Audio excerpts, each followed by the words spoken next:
Sudanese cuisine. Sudan is a country located in northeastern Africa. It is characterized by its arid landscapes and political turmoil.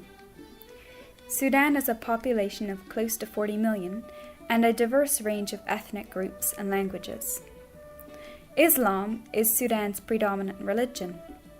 Since it gained its independence from Britain and Egypt in 1956, Sudan has been plagued by civil war, mostly between militaristic Arab governments and non-Muslim groups in the south of Sudan. In 2011, South Sudan became its own country as a result of a nationwide vote. However, violence continues to this day, resulting in millions of displaced people and refugees. A 2011 census showed that Australia is home to about 20,000 of these refugees and migrants. Because of the trauma these refugees have encountered prior to immigration, resettlement in Australia has been difficult for many. Most Sudanese migrants to Australia have settled in capital cities. A number of factors shape cuisine in Sudan, from Islamic principles to scarcities caused by regional conflicts and political unrest. Sudan's harsh climate and low rainfall also influence food production and availability. Foods that are consumed in every country in the world are affected differently by various dominant factors. These factors, such as religion, social gatherings and celebrations, geography, economy, environment, and conflict, all affect the food consumed by Sudanese people. The majority of the population of Sudan follow Islamic religion.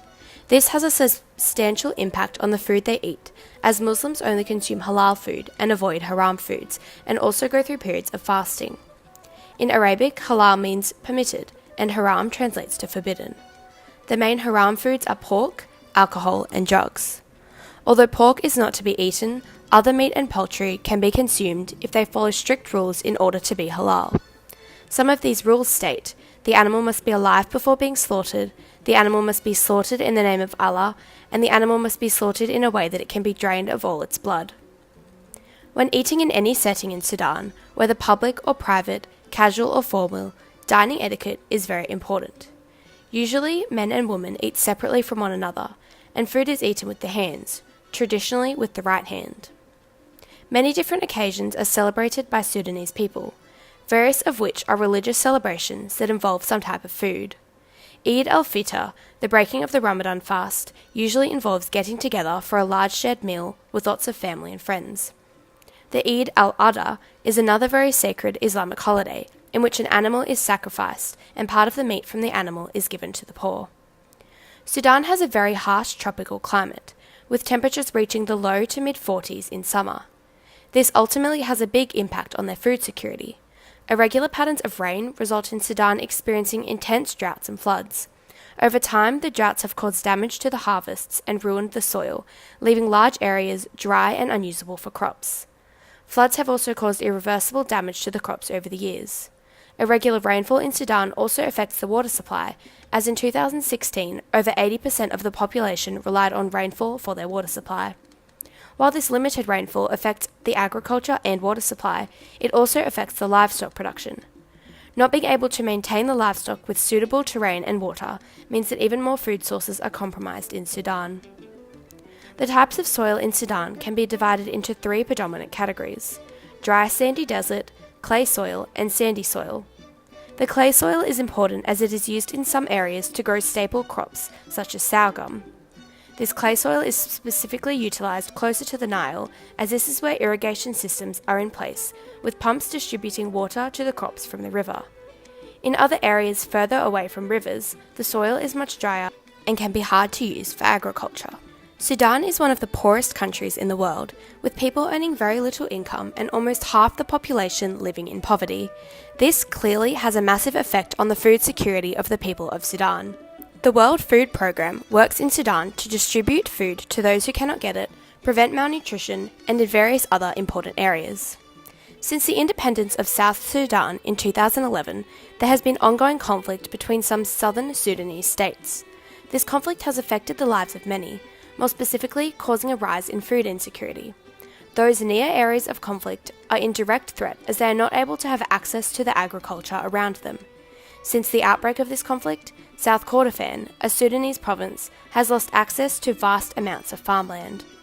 The majority of people from this province were displaced from their homes due to the conflict and now live in swampy areas which are entirely unusable for agriculture. There are many national dishes unique to Sudan. These dishes are generally simple and made from local ingredients. We spoke to Mrs. Sabah Abraham, the founder of the restaurant Moose, about traditional meals from Sudan. Well, the traditional Sudanese dishes is molokhia is a Sudanese dish which is a Northeast African spinach.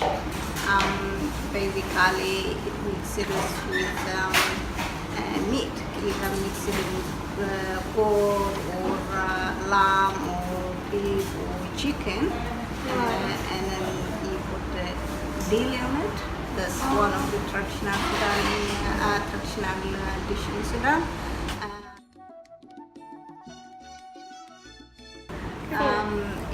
Early morning they drink milk and tea. They call it shah laban, which is milk and tea, with a bread. And then around 10 o'clock, which is in Sudanese culture is really a big thing, they have a big breakfast. Okay. Really big breakfast.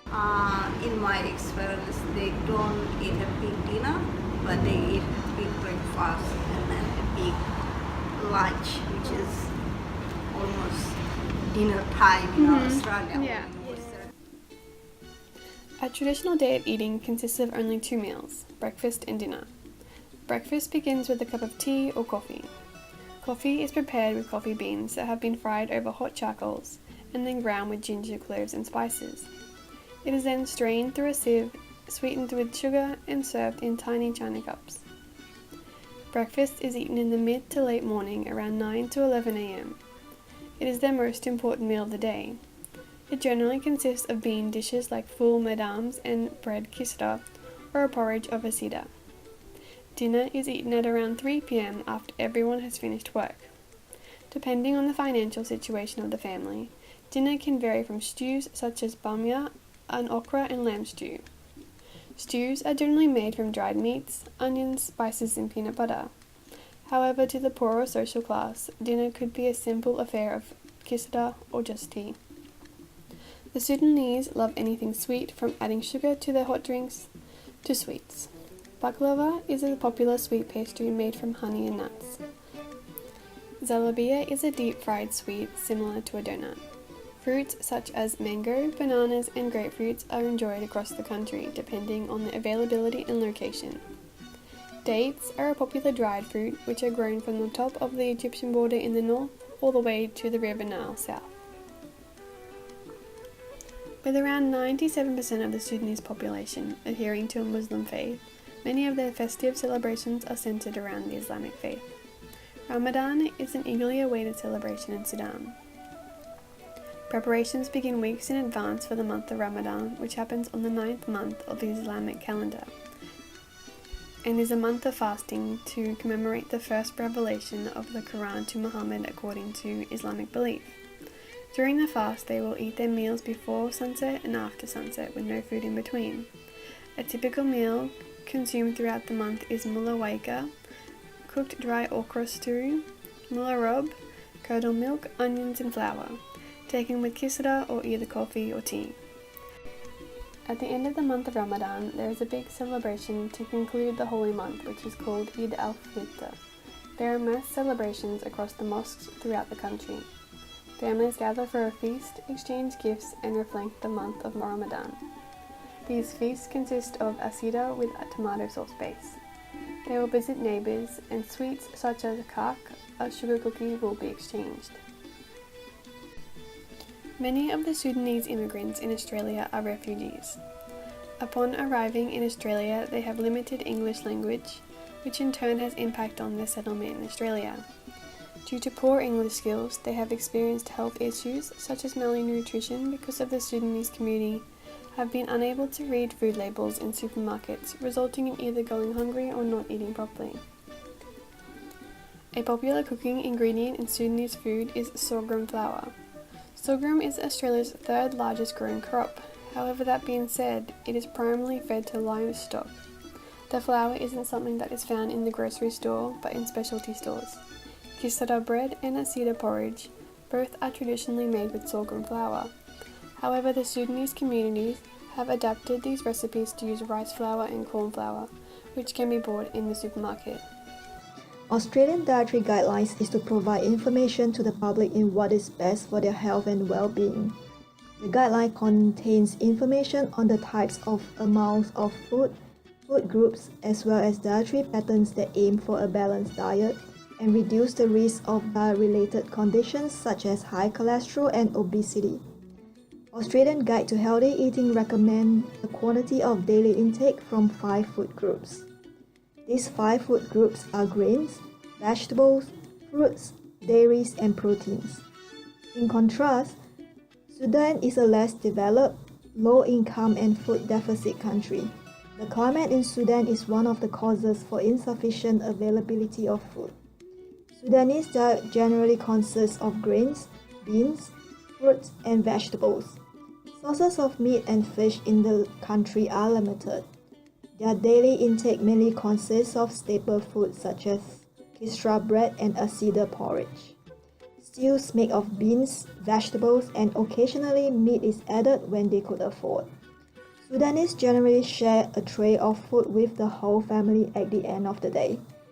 Even though Sudanese consume food that is similar to Australian Guide's 5 food groups, they only consume 2 main meals a day. Their daily food intake is much lesser. The guideline recommends that average adult to consume 6 serves of grains, 5 serves of vegetables, 2 serves of fruit, 2 to 3 serves of lean meat, and 2.5 serves of dairy products daily. Even though Sudanese consume sufficient vegetables, but only half of the quantity from the rest of the food groups. Poor consumption of food, health implications in Sudan arise. Micronutrient deficiencies are one of the major public health problems in Sudan. The prevalence of vitamin A deficiency among children in preschool is very high, as well as iron deficiency, in which common to the children under 5 years and those who are in the productive age. Socioeconomic, poor nutrition, as well as mother's knowledge and feeding practices lead to the rapid rise in the prevalence of malnutrition. Malnutrition is the most significant nutritional disorder in developing countries, as it also remains classified as one of the most causes of morbidity and mortality amongst children in Sudan or even worldwide. Studies presented that Sudanese children who are under 5 years old are in critical nutrition situation, wherein there is a 41% children who are underweight and 15% severely underweight, particularly those that live in some rural areas. Overall, from assessing the Sudanese diet comparing to the Australian standard, it is definitive that Sudanese diet are lacking the quantity of foods for the 5 food groups. Therefore, more work needs to be done to help increase the poor nutrition standards in Sudan, together with making sure Sudanese-born people living in Australia are educated to best balance the diet to gain all nutrients while staying true to their traditional cuisine.